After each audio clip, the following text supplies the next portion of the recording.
नमस्ते शिक्षार्थियों। पिछले वीडियो में हमने कक्षा 7वीं विषय हिंदी दूसरी इकाई से जो 5वीं कविता है उसकी शुरुआत की थी। बसंत गीत, उसके कवि है चंद्र प्रकाश चंद्र जी।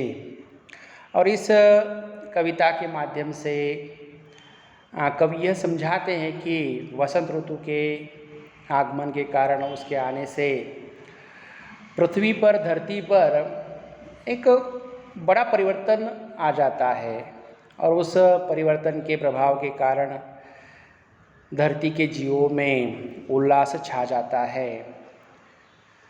उसका वर्णन इस कविता के माध्यम से किया गया है। कवि कहते हैं कि वसंत ऋतु के आगमन से धरती पर चारों तरफ सौंदर्य, सुगंध और उल्लास का वातावरण बन जाता है और उस प्रकार के वातावरण के कारण प्रत्येक जीव अपनी अपनी बोली में, अपनी अपनी पद्धति से खुशियाँ जताता है, खुशियों की अभिव्यक्ति करता है। तो शिक्षार्थियों, चलिए देखते हैं कविता में कवि क्या कहते हैं।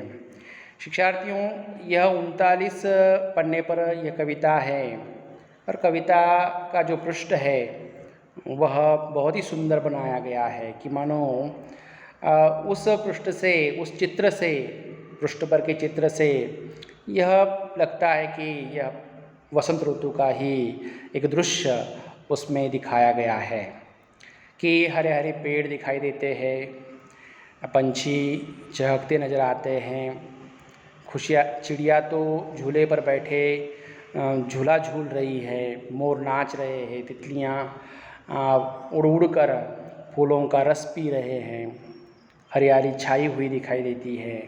तो इस तरह वसंत ऋतु का वातावरण होता है और उसका सुंदर वर्णन इस कविता के माध्यम से हुआ है।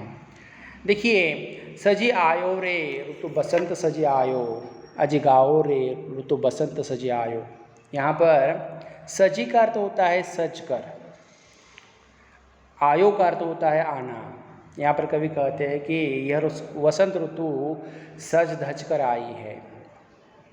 यह वसंत ऋतु के आगमन से सारे संसार के जीव सृष्टि में, सारे संसार के जीवों में आनंद छा जाता है और इस तरह सज धज कर आने वाली यह जो ऋतु है, जो खुशियों को लेकर आती है, उस ऋतु के आगमन से आगमन होने के कारण सभी जीवों ने क्या करना चाहिए, उसका गुणगान करते हुए, उसके गीत गाते हुए उसका स्वागत करना चाहिए। अज गाओ रे ऋतु बसंत सजायो, कि बसंत के गीत गाने हैं, क्योंकि यह बसंत ऋतु क्या करता है, खुशियाँ लेकर आने वाला ये ऋतु है। इसके लिए उसका गुणगान करना है, उसके गीत हमें गाने हैं।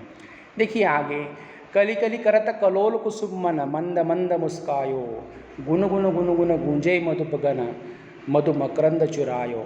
कली यानी का अर्थ क्या होता है, कली यानी बिना खिला फूल, कलोल का अर्थ होता है क्रीड़ा, कुसुम का अर्थ होता है फूल, मंद मंद का अर्थ होता है धीरे धीरे, मुस्कायो का अर्थ होता है मुस्कुराया और मधुप का अर्थ होता है भौरा, मकरंद का अर्थ होता है फूलों का रस। यहाँ पर कवि कहते हैं कि जैसे ही वसंत ऋतु का आगमन होता है वैसे ही यह संसार, यह धरती फलों फूलों से, हरियाली से भर जाती है और इसके कारण, इस प्रकार के सुंदर वातावरण के कारण कलियाँ क्रीड़ा कर रही है, ऐसा लगता है। यह कलियाँ मानो कि खेल रही है और फूल ऐसे लग रहे हैं कि मानो मंद मंद मुस्कुरा रहे हो, भौरे गुनगुन गुंजार कर रहे हैं और इधर से उधर उड़कर फूलों का रस पी रहे हैं। सजी आयो रे ऋतु बसंत सजी आयो, अज गाओ रे ऋतु बसंत सजी आयो। कवि कहते हैं कि यह ऋतु सज धज कर आई है और उस सज धज कर आई हुई ऋतु का हमें गुणगान करते हुए, उसका गीत गाते हुए उसका स्वागत करना है। बन बन बाग बाग बगियन में सोहनी सुगंध उड़ायो, ठुमकी ठुमकी मयूरा नाचत गीत कोयलिया गायो। यहाँ पर कवि कहते हैं कि बगियन का अर्थ क्या होता है? उपवन। सुगंध यानी सुवास, गंध। ठुमकी का अर्थ क्या होता है? खुशी से। मयूरा, मोर। और यहाँ पर कवि कहते हैं कि बन बन बाग बाग बगियन में सोहनी सुगंध उड़ायो।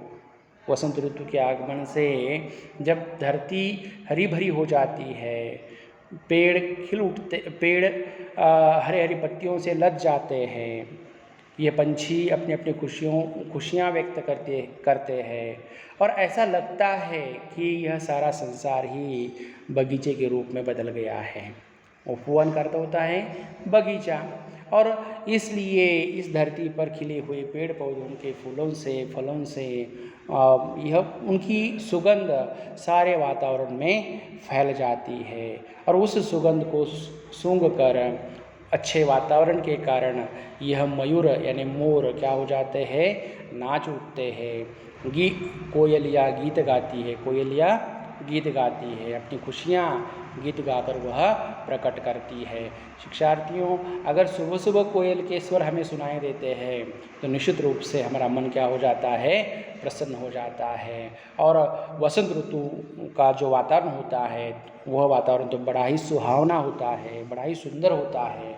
हर जीव अपनी अपनी बोली से अपनी खुशियाँ प्रकट करता दिखाई देता है। अजी आयो रे सजी आयो रे ऋतु बसंत सजी आयो, अजी गाओ रे ऋतु बसंत सजी आयो। और इस तरह यह वसंत ऋतु सज धज कर आई है और हमें वसंत ऋतु का गीत गाना है। पीली पीली सरसों फूली और बौर अमवा पे छायो, हरी हरी मटर बिछोने ऊपर अमित रंग बरसायो। पीली पीली सरसों फूली, जैसे ही वसंत ऋतु का आगमन होता है वैसे ही हर खेतों में हर तरफ सरसों के पीले पीले फूल दिखाई पड़ते हैं। और बौर का अर्थ क्या होता है? आम के फूल, जिस फूल पर ही छोटे छोटे आम लग जाते हैं। और मटर यानी एक फसल है जिसे हम वटाना, मराठी में वटाना कहते हैं। अमित यानी असीमित, अमित का अर्थ क्या होता है? असीमित। यहाँ पर कवि कहते हैं कि पीली पीली सरसों फूली और बौर अमवा पे छायो, हरी हरी मटर बिछोने ऊपर अमित रंग बरसायो। यहाँ पर कवि कहते हैं कि खेतों में हर तरफ सरसों के पीले पीले फूल दिखाई पड़ते हैं, आमों पर बौर आ जाता है और यह बौर छटने के बाद यह आमों के पेड़ आम के फलों से लद जाते हैं। मटर की फलियाँ इतनी अधिक दिखाई देती है खेतों में कि मानो ऐसा लगता है कि किसी ने हरा बिछोना बिछा दिया हो और उस पर बहुत से रंग बरसा दिए हो। तो इस तरह यहाँ पर कहते हैं कि यह मटर की फसल कैसे लगती है कि मानो हरे बिछोने के समान लगती है और उस पर प्रकृति ने बहुत सारे रंग छिड़का दिए हो, ऐसा अनुभव, ऐसा प्रतीत होता है। सजे आयो रे ऋतु बसंत सजे आयो, अजी गाओ रे ऋतु बसंत सजे आयो। और इस तरह यह वसंत ऋतु सज धज कर आती है और इसलिए हम सब के लिए खुशियाँ लेकर आने वाली यह जो ऋतु है उसका हमें गीत गाकर स्वागत करना है। उसका आगमन होने पर हमें खुशियाँ व्यक्त करनी है, प्रकट करनी है। तो इस तरह शिक्षार्थियों वसंत ऋतु का वर्णन इस कविता के माध्यम से हुआ है। आपको इसे एक दो बार पढ़ना गुनगुनाना है और जैसे ही आप इसे एक दो बार पढ़ेंगे यह कविता आपको याद हो जाएगी। इस कविता पर जो भी स्वाध्याय कृति पुस्तिका में दिया हुआ है उस स्वाध्याय को आपको पूर्ण करना है। धन्यवाद। यहीं पर रुकते हैं।